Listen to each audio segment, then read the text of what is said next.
Bonsoir mesdames et messieurs, chers internautes, bienvenue dans Bénin Actu Soir de ce 7 novembre 2023.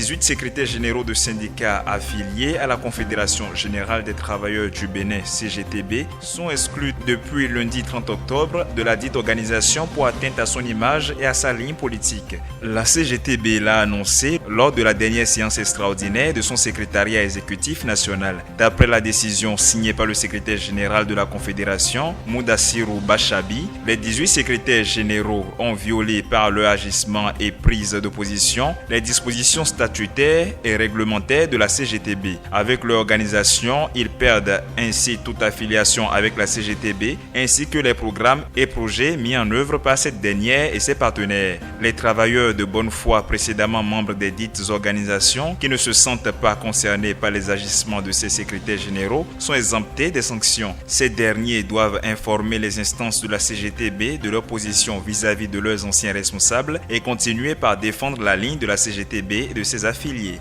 L'ancien directeur du Fonds national de développement agricole FNDA, Valère Oussou, sera jugé à la prochaine session criminelle de la Criette. L'ex-DG et certains de ses collaborateurs sont sous le coup d'une mise en accusation depuis la semaine dernière, selon des informations de BIP Radio. Ils sont accusés de faits d'abus de fonction et de corruption active en lien avec des marchés publics. Les conclusions d'une enquête présentée en Conseil des ministres par le ministère de l'Agriculture, de l'Élevage et de la Pêche avaient révélé des irrégularités dans la gestion financière du mis en cause et de ses co-accusés. Pour rappel, c'est en 2022 que l'ancien directeur du FNDA avait été mis sous mandat de dépôt et démis de ses fonctions. Cette affaire qui revient à la Criette a été renvoyée l'an dernier en instruction par la dite cour qui s'est déclarée incompétente sur demande du ministère public d'après des informations de la Nouvelle Tribune. Les faits étaient déclarés de nature criminelle.